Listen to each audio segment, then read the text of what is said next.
الحمدللہ رب العالمین والعاقبۃ للمتقین والصلاۃ والسلام علی رسولہ الکریم اما بعد۔ بسم اللہ الرحمن الرحیم۔ معزز ناظرین، پچھلے دنوں پنجاب اسمبلی سے تحفظ بنیاد اسلام بل جو پاس ہوا ہے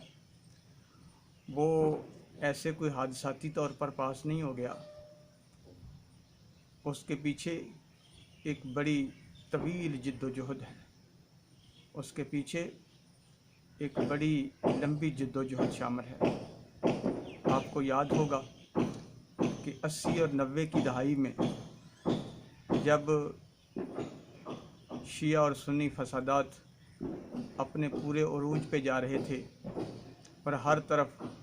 قتل و غارت گری کا ایک بازار گرم تھا اور چاروں طرف سے پورے ملک میں فضا انتہائی زیادہ خراب ہو چکی تھی اور یوں ایک دوسرے کے گلے کاٹے جا رہے تھے، تو اس وقت دو بڑی اہم شخصیات جو ہیں وہ سامنے آئیں، جن میں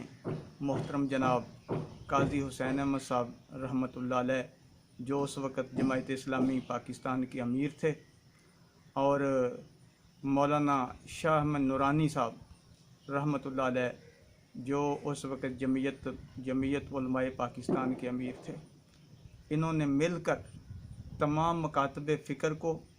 ایک پلیٹ فارم پر اکٹھا کیا اور ان کے درمیان ایک محبت اور ہم آہنگی کی فضا کو پیدا کیا، اور اس میں اہل تشیع سمیت تمام مکاتب فکر کے علماء اور ان کے سربراہان شامل ہوئے، اور یوں وہ امن اور سکون اور ایک پیسفل ایجنڈے کے اوپر سب لوگ متفق ہوئے، اور ملی یکجہتی کونسل کے نام سے ایک پلیٹ فارم جو ہے وہ معرض وجود میں آیا، اور اس کے بڑے اچھے ثمرات جو ہے وہ ظاہر ہوئے، اور وہ جو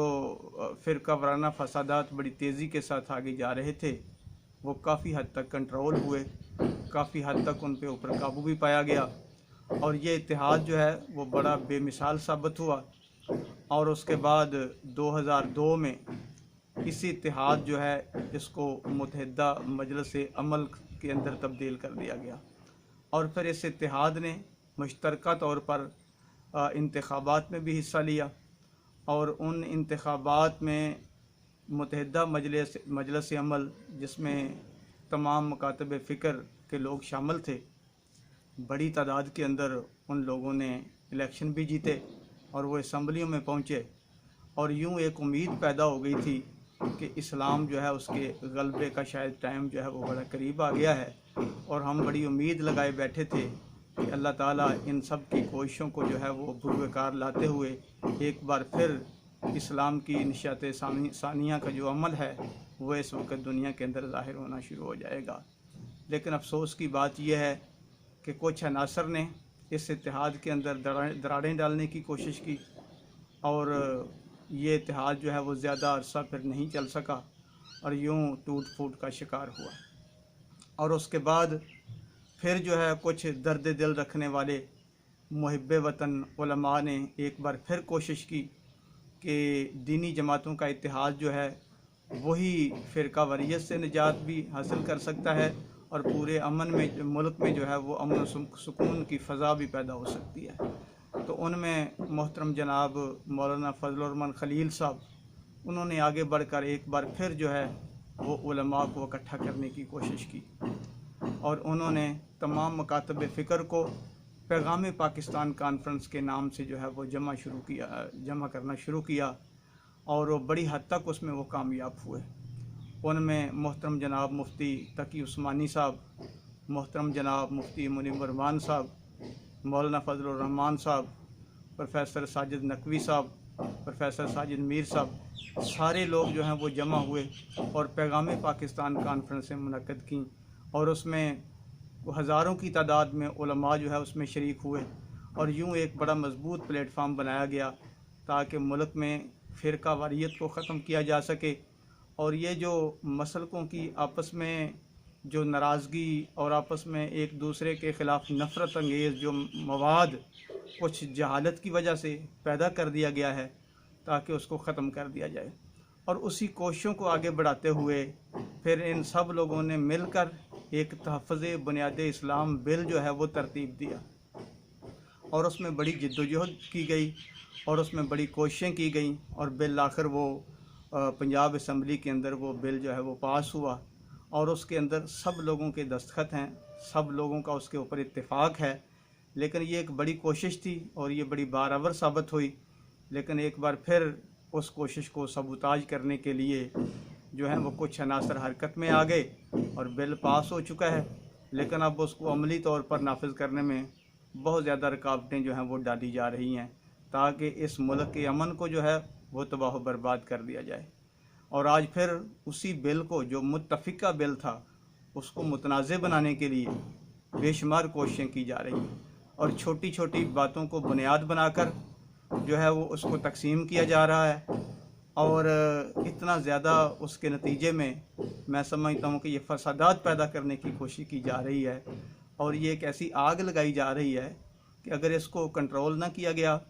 तो न जाने फिर दोबारा कहीं वो 80 और 90 की दहाई की जो हैं वो यादें ताज़ा ना हो जाएं। इसलिए मेरी पूरी कौम से बड़ी हमदर्दाना अपील है कि इस नाजुक नौइयत के जो मसले हैं उनको समझें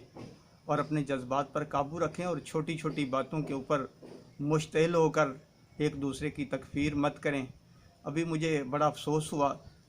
कि डॉक्टर आसफ़ जलाली साहब वो जब पेश हो रहे थे अदालत के अंदर, तो दोनों तरफ से जो हैं वो उनके हामी बड़ी तादाद के अंदर रोड के ऊपर निकल आए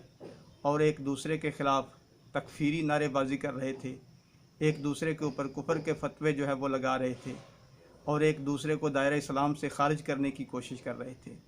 और ये आग बड़ी तेज़ी के साथ फैलती जा रही है। तो इस मौके पर मैं हुकूमती ज़िम्मेदारों से भी कहूँगा कि वो हालात का जायज़ा लें और इस बढ़ती हुई आग के ऊपर काबू पाने की कोशिश करें, और अदालत भी इसके अंदर अपना किरदार अदा करे। और ये एक बड़ी भयानक सूरत हाल है जो इस वक्त पैदा होती जा रही है। अगर इसको बर वक्त कंट्रोल न किया गया